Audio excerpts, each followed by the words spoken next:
안녕하십니까. 이군의 주식사냥, 우주사냥의 이군입니다. 자, 오늘은 그 아이테오젠 펩트론의 이제 급락 사태를 필두로 우리가 제약바이오 종목군들의 이 상황을 어떻게 인식해야 될지 살펴보는 시간을 갖도록 하겠습니다. 이번 한 주 동안에 너무나 힘드셨을 것 같아요. 특히 이제 아이테오젠, 뭐 이가켄바이오, ABL바이오, 오늘 펩트론까지 급락을 했는데, 일단 아이테오젠 같은 경우는 이제 주중에 이제 그 할로다임의 특허 이제 침해 이슈로 인해서 주가가 급락을 했었던 부분들이 있었죠. 이제 아이테오젠이나 미국의 할로자임 이들이 가진 이 SC 제형에 대한 이 특허는 결국에는 이 글로벌 빅파마들이 굉장히 눈독 들이고 있는 부분이고, 왜 눈독을 들이고 있냐면 이 특허를 통해서 이 해외의 뭐 유수의 이제 그런 빅파마들이 가진 약물, 뭐 키트루다 같은 것들 이런 것들을 SC로 만들게 되면 결국은 그들이 가지고 있던 특허가 이제 만료가 돼요. 그러니까 다 바이오 의약품은 뭐 15년, 20년의 이 특허 기한 보유 기간이 있는데, 이것이 이제 끝나게 되면 결국에는 바이오 시밀러 회사들이 이 약물을 그대로 또 복제약을 만들어서 판매를 하게 되겠죠. 그렇게 되면 당연히 이 원 제약사들의 수익이 떨어질 수밖에 없는 거예요. 그러면 이거를 지켜내기 위해서 어떤 방법이 있을까? 바로 이 SC 제형으로 전환하게 되면 특허가 다시 한번 연장이 되는 효과를 누리기 때문에 기들이 가지고 있던 매출이 그대로 유지돼서 판매될 수 있는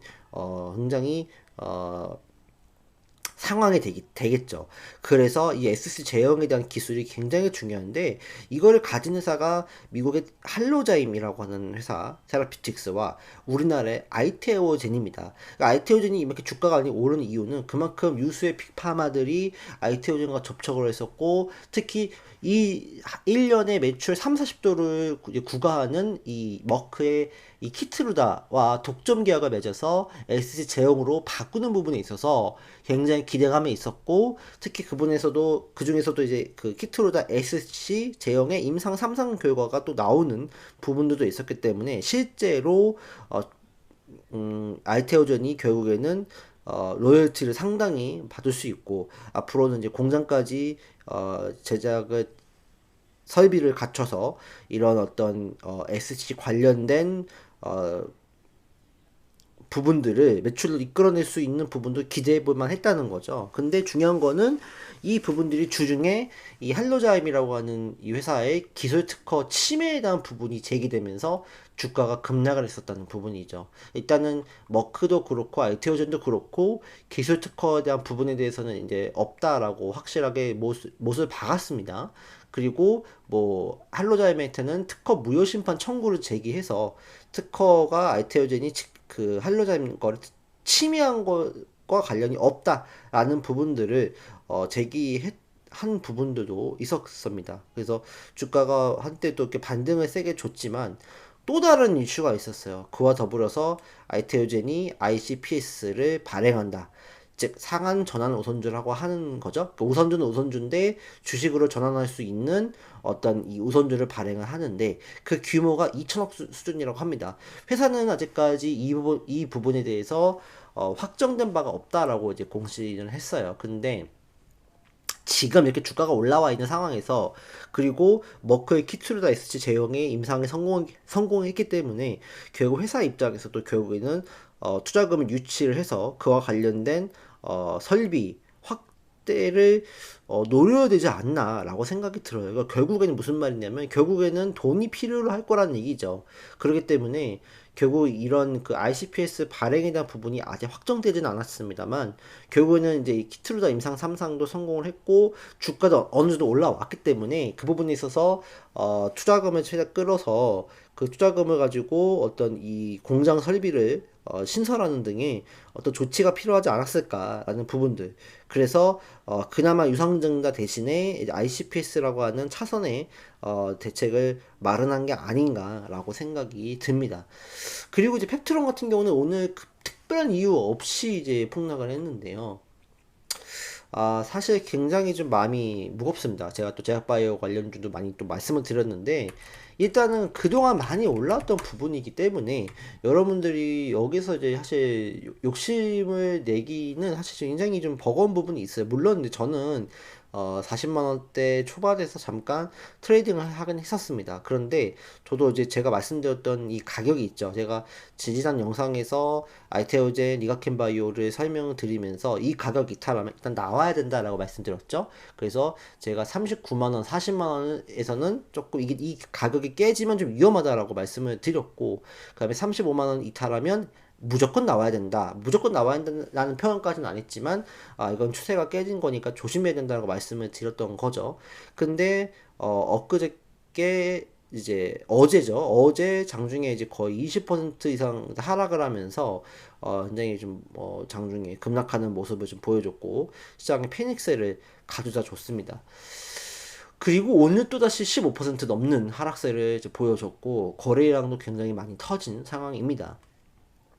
그리고 펩트론도 오늘은 장중에 하한가까지 가면서 25% 정도 하락하는 그런 모습을 보여줬죠. 그 밖에도 뭐 리가켄바이오 이런 거는 그럼 많이 빠지진 않았어요. 그 다음에 ABL 바이오, 그 다음에 보로노이, 퓨처캠,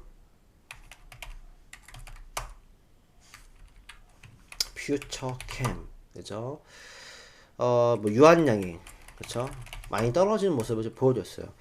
저는 이제 그렇게 생각해요. 일단 제약바이오 종목군들이 이제 그러면 이제 고점을 찍고 완전히 이제 끝났느냐라고 저는 여전히 끝나지 않았다라고 말씀을 드리고 싶어요. 왜냐면 사실 이제 일단은 1차적인 고점을 형성한 거는 맞기는 합니다. 근데 이렇게 끝나진 않을 거고, 제약바이오가 그동안은 항상 우리가 뭐 신라젠 사태, 뭐 헬릭시미스 사태, 또 박세바이오 사태, 여러 가지 많은 오류곡들이 있었지만, 지금의 제약바이오는 제가 말씀드렸다시피 테마가 아니다. 제약바이오가 굉장히 우리나라의 어떤 이 한 주도적인 산업의 성격으로서 실제로 돈을 가져다 주고 있고, 또 성장하는 산업의 한 형태를 보여주고 있잖아요. 바이오시밀러, 또 CDMO, 그다음에 신약 개발에 대한 부분 유한양행 필두로, 또 HLB도 조만간에 얘기가 나올 것 같고, 그 다음에 플랫폼 기술에 대한 부분들, 또 ADC도 리가켄바이오가 전 세계에서도 이제 가장 주목받는 기업으로 인정을 받고 있고, 알테오전은 이미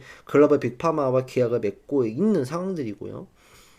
그렇기 때문에 제약바이오는 확실히 테마 옛날처럼 뭐 작전주다, 뭐 세력주다, 한탕 해먹는 테마주다 이렇게 되는 섹터와 산업이 아니기 때문에 오히려 급락이 나왔을 때 여러분들이 조금씩 오히려 분할 매수하는 관점으로 가져가는 게 저는 오히려 맞다고 봐요. 그러니까 IT오전을 봤을 때도 어제 오늘 급락을 했었어요. 근데 이제 이 하락이 더 내려올 수도 있거든요. 뭐 극단적으로 말하면 22만 원대까지도 내려갈 수 있다고 저는 봐요. 근데 20만 원대는 IT오전 같은 경우는 굉장히 싼 가격대라고 저는 보여지거든요. 그래서 오히려 이제 그 어떤 이 주가가 그동안 추세적인 상승을 보여줬을 때 사실은 누군가는 또 충분히 사실 그렇잖아요. 차익 실현을 하고 싶은 욕구도 있을 거고, 그리고 싸게 사고 싶은 욕구도 있을 거예요. 그렇기 때문에 오히려 이런 주가의 하락에 대한 부분들이 오히려 이 신규 매수에 대한 어떤 이 흐름으로 이어져 올 수 있는 약간의 메리트가 있다라고 저는 본다는 거죠. 알테오젠이 작전주가 아니니까요. 그러니까 신라젠이나 헬릭스미스나 약간 뭐 옛날에 굉장히 좀 위험했던 종목군들이라고 하면은 그냥 무조건 매도하고 쳐다보지도 마시라라고 제가 말씀을 드리고 싶은데, 지금 알테오젠 같은 경우는 뭐 머크하고도 독점 계약을 맺고 있고, 뭐 다이치산교와 뭐 ADC, SC 제형까지도 얘기가 나오고 있는 상황이잖아요. ADC 또 유명한 미국 그 일본의 다이치산교 같은 경우도 에노투라고 하는 ADC 치료제가 또 현재 뭐 연 거의 10조 안팎의 매출을 누리고 있는 회사이기 때문에 이런 회사들이 굳이 뭐 알테오젠하고 접촉할 필요가 있을까요? 만약에 알테오젠이 뭐 그렇게 의미가 있는 기업이 아니라고 했을 때. 그렇기 때문에 아이테오젠 같은 경우는 어쨌든 앞으로 이제 이 머클 키트로다에 대한 어떤 SC 제형이 상업화가 됐을 때 로열티 자체가 뭐 몇 조 이상 될 거다 앞으로 그런 뉴스가 나오기 때문에 오히려 이렇게 떨어졌을 때는 분할 매수 관점으로 보시고, 내가 제약바이오 종목이 없는 분들은 이번 참에 제약바이오를 조금씩 관심을 가져보면서 그냥 분할 매수하는 관점으로 한 주씩 사보는 게 낫지 않을까라는 생각이 저는 해봅니다. 이 종목이 그래서 갑자기 막 급등해서 뭐 올라갔다가 이러지는 않을 것 같아요. 뭐 그럴 수도 있어요. 요즘에 장세가 워낙에 예측 불허니까. 그런데 그렇지 않은 게 더 좋아요. 그러니까 오히려 바닥에서 응집을 하고 나서 다시 한번 또 추가적인 어떤 뉴스가 나오면서 또 다시 한번 이렇게 끌어올릴 수 있는 부분들이 나오거든요. 그러니까 우리는 뭐냐면 이 밑에서부터 우리가 적극적으로 매수를 해서 추가적인 상승을 기대해 보자. 그리고 이 알테오젠에 대한 이슈는 이 부분이 끝이 아니라는 거예요. 앞으로 계속적으로 글로벌 빅파마들의 제휴가 있을 예정이고 추가적인 이슈가 나올 수 있기 때문에 오히려 20만 원대는 오히려 제약바이가 없는 분들은 신규 매수하는 관점이 맞다. 저는 그렇게 봅니다. 또 펩트론 같은 경우는 사실 비만 치료제 이슈로 굉장히 많이 올라왔는데 사실 이제 아이티오젠과 다르게 펩트론은 제가 좀 말씀드리기가 좀 그래요. 왜냐면 얘는 실제로 많이 올라온 것도 있지만 어느 정도 이 파동에 대한 움직임들을 봤을 때는 어느 정도 상승에 대한 어떤 이 탄력성이 이제는 둔화가 된다라고 저는 보여집니다. 그래서 펩트론도 비만 치료제에 대한 어떤 부분들, 그 다음에 그런 어떤 지금 이 비만 치료제에 대한 어떤 이 포인트는 결국에는 이제 근육이 빠지지 않는 포인트. 그 다음에 한 번 맞았을 때 더 길게 효과가 이어질 수 있는 기술을 가지고 있는 것들. 근데 이 부분이 펩트론이 어느 정도 가지고 있는 부분이기 때문에 펩트론에 대한 이 비만 치료제 기술들 특허도 어쨌든 계속적인 어떤 이슈가 될 수는 있겠다. 하지만 일단은 펩트론 같은 경우는 조금 더 하락을 좀 더 유도하는 게 내비두는 게 조금 더 맞지 않나. 즉, 얘 같은 경우는 뭐, 5만원, 6만원대까지는 한번 떨어지는 게 그래도, 이 회사를 적극적으로 매수할 수 있는 포인트가 되지 않을까라고 생각이 들어요. 얘 같은 경우는, 펩트론 같은 경우는 5만원대, 뭐 6만원대, 이 부분이 온다고 했을 때는 그때부터는 신규 매수로도 가능하다. 그리고 바닥 잡고 올라오면 결국에는 이 부분 다시, 이 8만원, 9만원대까지는 올라올 수 있는 상황들이 연출될 수 있다라고 저는 보고 있습니다. 그 다음에 이제 뭐 리가켄바이오 같은 경우는 오히려 차기의 또 대장주를 노려볼 수도 있는 이제 종목이죠. 이 ADC에 대한 어떤 이 플랫폼을 가장 독보적으로 많이 가지고 있는 회사이기 때문에 어쨌든 지금부터라도 분할매수하는 관점으로 노려보는 것도 저는 마찬가지로 저희 리가켄 바이오도 그렇게 보셔야 될 것 같고 AB 바이오도 내년 상반기에 이제 BBB라고 하는 내 혈관 장벽에 대한 이 플랫폼에 대한 부분들이 이슈화 될 수 있기 때문에 오히려 저가에서 메리트가 충분히 있다라고 저는 보여진다. 대신에 말씀드렸던 이 종목군들은 다 뭐 해야 된다는 거죠? 분할 매수 관점으로, 그러니까 좀 길게 끌고 간다는 마음으로 가져가야지, 내가 딱 사면 수익이 날 거야 라고 하는 마음으로 가져가시면 안 된다는 얘기죠. 왜냐면은 또 살짝 올랐다가 또 한번 고꾸라질 수도 있어요. 그러니까 편한 마음으로 그냥 한 주씩 한 주, 한 주, 한 주, 또 한 주, 한 주, 한 주, 한 주. 그렇게 모아가는 전략을 쓰다 보면 결국에는 다시 한번 또 이슈가 나오고 제약바이오에 대한 어떤 우리나라의 이 움직임들이 굉장히 좋기 때문에 추가적인 뭐 상승에 대한 부분도 내년에는 나올 수 있지 않을까라고 생각이 듭니다. 그래서 너무 겁먹지는 마시고 들고 계시는 분들은 사실 굉장히 좀 어려우실 거라고 생각은 들긴 합니다. 그런데 제약바이오가 없다거나 그리고 제약바이오 관심이 많으신 분들은 오히려 지금부터 모아가는 게 저는 좋다라고 저는 생각이 듭니다. 그래서 뭐 겁먹지는 마시고요. 알테오젠, 펩트론, 또 리가켄바이오, 유한양행, 또 뭐 세이트리오, 삼바 다 괜찮으니까요. 일단은 대신에 이제 전략을 우리가 수정을 해야 되겠죠. 뭐 무조건 영끌에서 산다는 것보다도 이제 분할매수 하는 관점으로 내년은 좀 노려본다라는 마음으로 접근해 주셨으면 좋겠다라고 말씀드리고 제약바이오는 여전히 끝나지 않았다. 다만 이 제약바이오가 쉬는 동안 다른 섹터에서 돈이 들어가면서 다른 섹터가 또 주도주가 나올 수는 있겠죠. 그러니까 당분간은 제약바이오에 대한 주도주는 이제 끝났다. 그리고 내년은 다시 한번 노려보자. 내년 상반기 정도가 되지 않을까라고 생각은 듭니다.